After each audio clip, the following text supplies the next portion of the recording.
بسم اللہ الرحمن الرحیم۔ السلام علیکم ناظرین، کیسے ہیں آپ سب؟ ایف جی اسلامک وائس میں آپ کا خیر مقدم ہے۔ تو ناظرین، آج ہم آپ کو بیت اللہ شریف کی کنجی کے بارے میں بتائیں گے۔ جب نبی کریم صلی اللہ تعالیٰ علیہ وسلم نے ہجرت فرمائی تو آپ صلی اللہ علیہ وسلم کا جی چاہتا تھا کہ روانگی سے پہلے میں بیت اللہ شریف کے اندر جاؤں اور اندر جا کر 2 رکعت نفل پڑھوں، اللہ رب العزت کے سامنے دعا کروں، سجدہ ریز ہو جاؤں۔ پھر آپ صلی اللہ علیہ وسلم نے اس بندے کو بلایا جس کا نام عثمان تھا اور وہ بنی شیبہ میں سے تھا۔ اس کے پاس بیت اللہ شریف کی چابی ہوتی تھی۔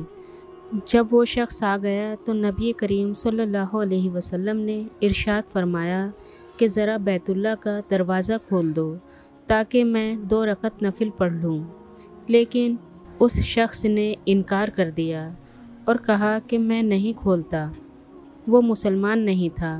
آپ صلی اللہ علیہ وسلم نے پھر فرمایا کہ کھول دو، لیکن کہنے لگا کہ نہیں کھولنا۔ آپ صلی اللہ علیہ وسلم کے دل کی بڑی تمنا تھی لیکن اس نے پوری نہ ہونے دی۔ جب نبی کریم نے دیکھا کہ نہیں مان رہا تو اس وقت آپ نے فرمایا کہ عثمان، ایک ایسا بھی وقت آئے گا کہ جیسے تم چابی ہاتھ میں لے کر اس وقت کھڑے ہو، ایسے میں چابی ہاتھ میں لے کر کھڑا ہوں گا، اور جیسے میں تم سے مانگ رہا ہوں ایسے ہی تم میرے سامنے خالی ہاتھ کھڑے ہوگے۔ سوچو کہ اس وقت کیا ہوگا۔ جب نبی کریم نے یوں فرمایا تو اس شخص کو غصہ آ گیا اور وہ الٹی سیدھی باتیں کرنے لگا اور کہنے لگا کہ یہ کیسے ہو سکتا ہے کہ تمہارے ہاتھ میں چابی آ جائے، اور اس نے بہت ادھر ادھر کی باتیں کیں۔ نبی کریم صلی اللہ تعالیٰ علیہ وسلم کو مکہ مکرمہ سے ہجرت کرنی تھی اور آپ نے بیت اللہ شریف کو دیکھ کر وہ الفاظ ادا کیے جو آج بھی دل کو تڑپا دیتے ہیں۔ آپ نے فرمایا کہ مکہ، دل نہیں چاہتا کہ تجھے چھوڑ دوں، مگر تیرے شہر کے بسنے والے مجھے یہاں رہنے نہیں دیتے، اس لیے میں یہاں سے ہجرت کر کے جا رہا ہوں۔ اور اللہ کے محبوب نبی صلی اللہ علیہ وسلم نے خاموشی سے ہجرت فرمائی۔ جب مکہ فتح کا وقت آیا تو نبی علیہ السلام فاتح بن کر داخل ہوئے۔ اس وقت مکہ کے لوگوں کی عجیب حالت تھی۔ سب عورتیں یہ سمجھتی تھیں کہ آج مسلمان ہم سے گن گن کر بدلہ لیں گے۔ بعض یہ سمجھتی تھیں کہ آج پورے مکہ میں کسی عورت کی عزت محفوظ نہیں رہے گی، مال محفوظ نہیں رہے گا، جان محفوظ نہیں رہے گی۔ مسلمانوں کو ہم نے اتنا تنگ کیا تھا کہ یہ ہم سے گن گن کر بدلہ لیں گے، اس لیے وہ ڈر کی وجہ سے گھروں میں چھپی ہوئی تھیں۔ آدھی رات کا وقت ہو گیا اور کوئی مسلمان کسی کے گھر میں داخل نہیں ہوا۔ اس پر عورتیں بڑی حیران ہوئیں۔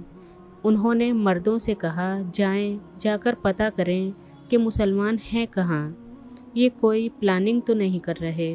جب مردوں نے آ کر دیکھا کہ مسلمان حرم کے اندر ہیں، کوئی سجدہ کر رہا ہے، کوئی بیت اللہ کا غلاف پکڑ کر رو رہا ہے، کوئی مقام ابراہیم پر سجدے میں ہے، سب اللہ رب العزت کی عبادت میں لگے ہوئے ہیں، یہ دیکھ کر وہ سارے کافر بڑے حیران ہوئے۔ چنانچہ جب اگلا دن ہوا تو نبی علیہ السلام نے اس بندے کو بلایا جس کے پاس بیت اللہ کی چابی تھی، اور اس نے نبی کریم صلی اللہ تعالیٰ علیہ وسلم کے کہنے پر بھی بیت اللہ شریف کا دروازہ نہیں کھولا تھا۔ اس کا نام عثمان تھا۔ وہ شخص چابی لے کر آیا، نبی کریم نے اس سے چابی لے لی، بیت اللہ کا دروازہ کھولا، بتوں کو توڑا، صاف کر دیا، اور پھر آپ صلی اللہ علیہ وسلم نے وہاں نماز ادا فرمائی۔ جب اللہ کے محبوب نبی باہر تشریف لائے تو آپ صلی اللہ علیہ وسلم نے پھر بیت اللہ کو تالا لگا دیا۔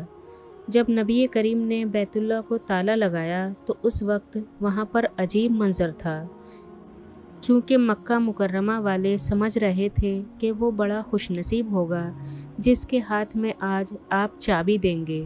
قریش کے لوگ بھی قریب ہو گئے، جو آپ کے خدام تھے وہ بھی قریب ہو گئے۔ ہر صحابی کے دل میں یہ تمنا تھی کہ مجھے بیت اللہ کا چابی بردار بنا دیا جائے۔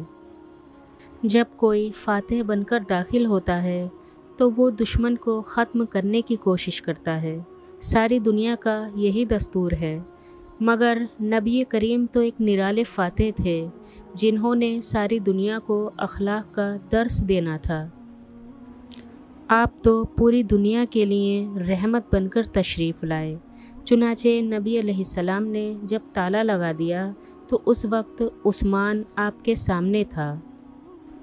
اللہ کے محبوب نبی نے فرمایا، عثمان، اس وقت کو یاد کرو جب میں نے تم سے چابی مانگی تھی اور تم نے دینے سے انکار کیا تھا۔ دیکھو آج چابی میرے ہاتھ میں ہے، تم خالی ہاتھ میرے سامنے کھڑے ہو۔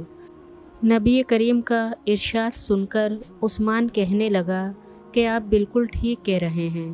آپ صلی اللہ علیہ وسلم نے ارشاد فرمایا، جیسا تو نے میرے ساتھ کیا تھا میں تمہارے ساتھ ویسا نہیں کروں گا۔ میں یہ چابی تمہیں واپس دیتا ہوں، اگرچہ تم کافر ہو مگر بیت اللہ کی چابی کی ذمہ داری میں تمہیں سونپتا ہوں۔ جب آپ نے چابی اس کے ہاتھ میں دی تو وہ کہنے لگا کہ اے اللہ کے محبوب صلی اللہ علیہ وسلم، آپ نے چابی تو دے دی، اب آپ میرے دل کا تالا بھی کھول دیجیے۔ چنانچہ آپ صلی اللہ علیہ وسلم نے ارشاد فرمایا کہ یہ چابی قیامت تک تمہارے خاندان میں چلتی رہے گی۔ یہ تھے اخلاق اللہ کے محبوب نبی صلی اللہ تعالیٰ علیہ وسلم کے۔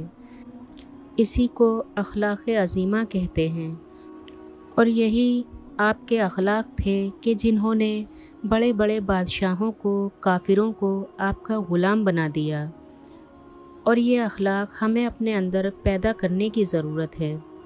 اللہ جل شانہ ہمیں بھی درگزر کرنے کی توفیق عطا فرمائے اور اپنے محبوب نبی صلی اللہ تعالیٰ علیہ وسلم کے اخلاق مبارکہ کو اپنانے کی توفیق عطا فرمائے، آمین۔ تو آج کے لیے بس اتنا ہی، انشاءاللہ اگلی ویڈیو میں پھر حاضر خدمت ہوں گے۔